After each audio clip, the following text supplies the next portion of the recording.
আসসালামু আলাইকুম। ঝাল খাওয়ার পর হঠাৎ পেটে ব্যথা শুরু হলে কি করণীয় জানালে উপকৃত হব?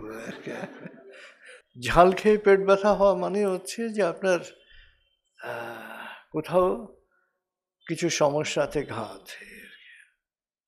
ঝালটা ওই জায়গায় গিয়ে ইরিটেশন সৃষ্টি করেছে। অতএব পানি খাবেন, প্রচুর পরিমাণে পানি খাবেন, বমি না হওয়া পর্যন্ত। বমি হয়ে গেলে যে ভেতরের জিনিসগুলো বেরিয়ে আসবে, তারপরে ইউ টেক রেস্ট। এবং এরপরে একটু চেক আপ করিয়ে নেবেন যে কেন পেট ব্যথাটা হলো, এটা ঝাল খাওয়ার জন্যে না অন্য কিছু, পেটে আর কোনো সমস্যা আছে কিনা। তবে সবসময় মনে রাখবেন, রোগটা কি এটা যতটা ইম্পর্টেন্ট, তার চেয়ে বেশি ইম্পর্টেন্ট রোগীকে, এটা হচ্ছে বেশি ইম্পর্টেন্ট নিরাময়ের জন্যে। কারণ প্রত্যেকটা সমস্যা, স্বাস্থ্যগত সমস্যার কারণ হচ্ছে কিন্তু একজন ব্যক্তির জীবন আচার। বাইবেলে কি বলা হয়েছে? করন্থীয় 6 অধ্যায় 19 থেকে 20 শ্লোক, যে তোমার দেহ এটা হচ্ছে মন্দির, দেহটা স্রষ্টার দেয়া উপহার, তোমার কেনা সম্পত্তি নয়। এটা কিন্তু আপনি কেনেননি। তাই এর যথাযথ যত্ন নেওয়ার মাধ্যমে প্রভুর মহিমা কীর্তন করো।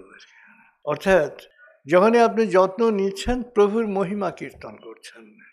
অর্থাৎ প্রভুর মহিমা কীর্তন করলে যে সওয়াব হতো, যে নেকি হতো, যে পুণ্য হতো, যখন আপনি আপনার দেহের যত্ন নিচ্ছেন, সমপরিমাণ সওয়াব হবে, পুণ্য হবে, নেকি হবে। কারণ দেহ হচ্ছে আত্মার নিবাস বলেন, মন্দির বলেন, মসজিদ বলেন, গির্জা বলেন, এবং এই দেহটা হচ্ছে স্রষ্টার উপহার, আল্লাহর উপহার। আপনার আত্মাকে দেয়া উপহার হচ্ছে এই দেহ। অতএব এই দেহের যত্নটা যথাযথভাবে নিতে হবে। এই জন্য সবসময় মনে রাখবেন যে রোগ কি, এটা যেরকম ইম্পর্টেন্ট, রোগটা কার এটা আরো ইম্পর্টেন্ট। যেরকম অনেক মানুষ আছে যে একটু ঘষা লেগেছে, জাস্ট ঘষা, ও মাগো মাগো গেলাম গো গেলাম গো গেলাম গো গেলাম গো।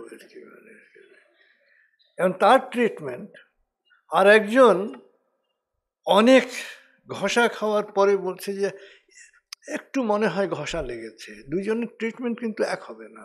অতএব রোগটা কার এটা ইম্পর্টেন্ট, তার জীবনাচারটা কি এটা ইম্পর্টেন্ট। এই জীবনাচারটা বুঝতে হবে। আপনারা তো জানেন সেই গল্প। আগেকার দিনে ঘটক ছিল ব্যক্তিগত পার্সন, এখন তো ঘটক কোম্পানি হয়ে গেছে। তো এখন আসছে ঘটক, ঘটক এসে বলছে যে পাত্র খুব ভালো। আবার জিজ্ঞেস করছে কোনো খারাপ অভ্যাস টভ্যাস আছে? বলছে না, কোনো খারাপ অভ্যাস নাই আর কি, এই মাঝে মধ্যে একটু পেঁয়াজ খায়। তো মাঝে মধ্যে পেঁয়াজ খায়, কখন খায় আর কি? বলছে না, যখন একটু মাংস ঠাংস খায় তখন পেঁয়াজ খায় আর কি। আচ্ছা, মাংস ঠাংস কখন খায়? যে যখন একটু মদ খায় তখন মাংস খায় আর কি। আচ্ছা, মদ কখন খায়? মদও সবসময় খায় না, যখন বাজি বাড়ি যায় তখন মদ খায় আর কি। ছেলের চরিত্র ভালো আর কি, মানে আর কি, ছেলের চরিত্রে কোনো দোষ নাই আর কি। মানে তো যে শুধু পেঁয়াজ খায়, যে শুধু মাংসের সাথে খায় আর কি, যে আবার মদের সাথে খায় আর কি, যে আবার বাইজি বাড়িতে গিয়ে খায়, চারটার কি সলিউশন তো এক হবে না আর কি। অতএব রোগ যেরকম ইম্পর্টেন্ট, রোগটা কার সেটাও সমপরিমাণ গুরুত্বপূর্ণ।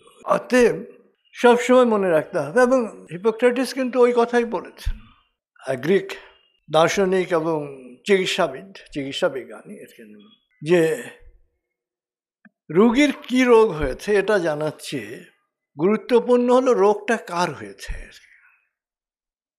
অতএব ট্রিটমেন্টটাও সেইভাবে হবে। সব রোগের কিন্তু এক ট্রিটমেন্ট না, এবং সবার জন্য সেম ট্রিটমেন্ট না। অতএব এটা বুঝতে হবে যে কার রোগ হয়েছে এবং কি ট্রিটমেন্ট হবে।